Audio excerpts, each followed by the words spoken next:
প্রবাসে বাবা মারা গেছে এরকম কোনো মেয়েকে যদি কেউ বিয়ে করতে চান, কোনো ভাইয়া বিয়ে করতে চান, তাহলে স্ক্রিনে দেওয়া নাম্বারটা সেভ করবেন। সেভ করার পরে ইমো আসবে। প্লিজ সবাই ভয়েসে কথা বলবেন যারা নাম্বারটা সেভ করবেন। যে মেয়েটার এখন ভিডিওটা করব, ওর বয়স 18 বছর। ওর বাবা প্রবাসে মারা গেছে। এক ভাই এক বোন। মেয়ের বয়স 18 বছর, ভাইয়ের বয়স 4 বছর। ওর মা বিধবা। এখন ওর মা আমার সাথে যোগাযোগ করছে যাতে মেয়েটাকে বিয়ে দিতে পারে, এরকম একজন ঘর জামাই একটা ছেলে চাইতেছে। গরিব হইলেও কোনো সমস্যা নাই। আসসালামু আলাইকুম, কেমন আছেন সবাই? আজকে আমার সাথে একটা আপু যোগাযোগ করছে। ওনার হাজব্যান্ড সৌদি আরবে মারা গেছে। ওনার একটা মেয়ে আছে, মেয়েকে বিয়ে দেওয়ার জন্য। মানে যে মেয়েটার ভিডিওটা করতেছে ওর বয়স হচ্ছে 18 বছর। আহ, ওর মা আমার সাথে যোগাযোগ করছে। ওর বাবা সৌদি আরবে মারা গেছে। এখন মেয়েটাকে বিয়ে দিতে চায়। ওনার একটা মেয়ে একটা ছেলে। ছেলের বয়স এখন 4 বছর আর মেয়ের বয়স 18 বছর।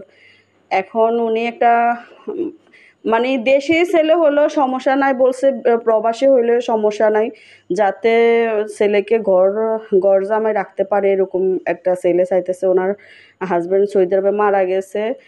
যদি এরকম কোনো ছেলে পায় যে এতিম, মা বাপ নাই বা কোনো আর্থিক সমস্যার কারণে কোনো কিছু করতে পারে না, বা প্রবাসী হয়, এই বউ মারা গেছে বা বউ চলে গেছে, তবে অল্প বয়সী হতে হবে। অনেক ভাইয়ারা আছে যে যাদের স্ত্রী চলে গেছে বা স্ত্রী মারা গেছে, বয়সটা 30 বছর হতে হবে, কারণ মেয়েটার বয়স 18 বছর। উনি বয়স্ক ছেলের কাছে ওনার মেয়েকে বিয়ে দিবে না।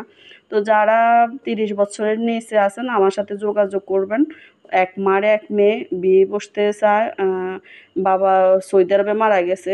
আর যারা নাম্বারটা সেভ করবেন, সেভ করার পরে ইমো হোয়াটসঅ্যাপ আসবে। প্লিজ ভয়েসে কথা বলবেন। কেউ ডাইরেক্ট কল দেবেন না। কেউ যদি ইমোতে ডাইরেক্ট কল দেন আমি সাথে সাথে নাম্বারটা ব্লক মেরে দেবো।